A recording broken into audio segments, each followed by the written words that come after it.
Welcome to What the Tech, the show that cuts right through the hype. Today, we are tearing into a bombshell report from MIT. It's being sold as this neat and tidy roadmap for the future of work. But is it? Let's find out. Right out of the gate, MIT drops this number on us, 11.7%. Now listen, this is not a prediction for 2030. This is the share of the American workforce that today's AI could, in theory, replace, right now.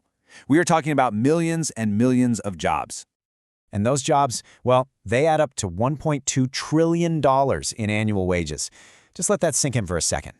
Trillion, with a T. That is the sheer economic scale of the disruption we're staring down. It's a staggering figure that, honestly, should be setting off alarm bells everywhere. So let's frame this right. This MIT study isn't just another boring academic paper. No, you should think of it as a critical wake-up call. It's mapping out an AI labor shock that isn't just on the horizon. It's already washing up on shore. But don't worry, policymakers claim they have a high-tech plan to deal with it. Let's see if it actually holds up. And this is it. This is the official solution being sold to us, a super sophisticated tool that's supposedly designed to bring order to all this chaos. The story they're telling is really soothing, right? Just create a perfect digital twin of the economy and you can simulate your way out of the mess. They call it the Iceberg Index.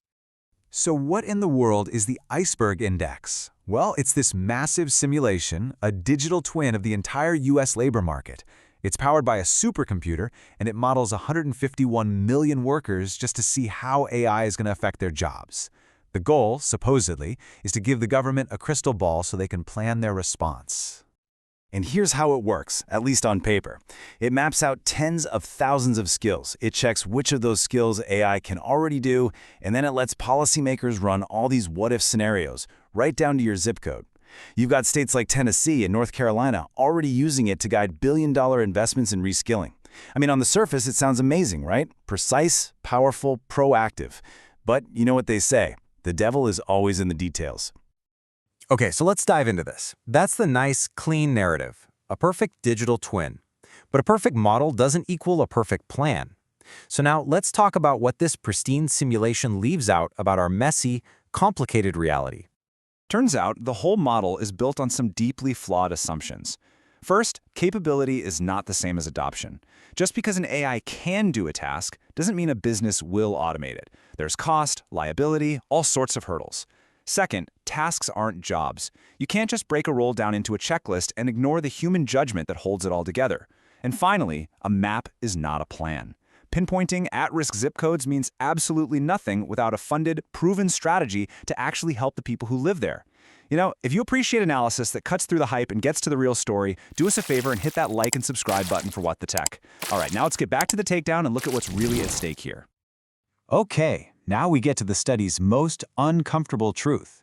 This is the one that's buried deep beneath all the headlines about tech jobs getting automated. Who exactly makes up that $1.2 trillion target? The answer might just surprise you. And this chart just lays it all bare. You see that tiny, visible tip of the iceberg, the tech and IT roles everyone talks about? That's a measly 2.2% of the exposure. The real target, the massive 97.8% hidden below the surface, is the administrative backbone of the entire economy. We're talking HR, finance, logistics, office operations. And why?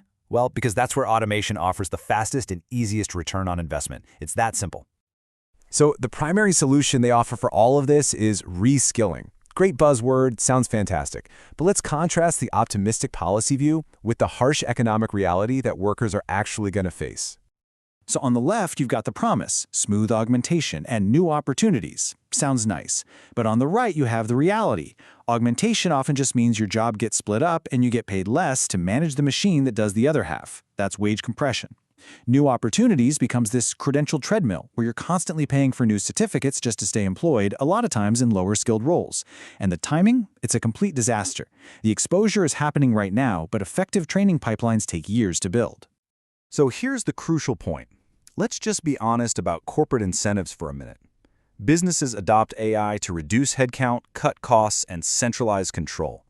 Assisting workers is a great marketing pitch, but displacement is the core economic driver. Augmentation is a secondary benefit if it happens at all. So let's be crystal clear about this. If a simulation is the only plan, then there is no real plan. This whole digital twin fantasy completely ignores the only things that can actually protect workers in the real world. Let's talk about what's really missing from this picture. Real protections are not simulations, they are rules with teeth. We're talking about tying government money to companies that actually preserve jobs, not just cut them. It means mandating that taxpayer-funded reskilling programs lead to actual careers that pay a living wage. It means funding real transition insurance for people who lose their jobs and demanding transparency from companies on the real impact of their AI, not just the PR spin. And critically, it means giving workers a voice in deciding which parts of their own jobs get automated away. And that really brings us to the hard truth of it all. A simulation, no matter how advanced it is, cannot protect your paycheck. A digital twin of the labor market doesn't make the real one any less harsh. Planning tools are useful, sure, but they are not a shield. Which leaves us with one final question. Is this sophisticated Iceberg Index a genuine roadmap to help us navigate the future of work, or is it just a beautifully rendered, high-resolution map of the cliff we're all about to be driven off of? Think about it. Thanks for watching WtT.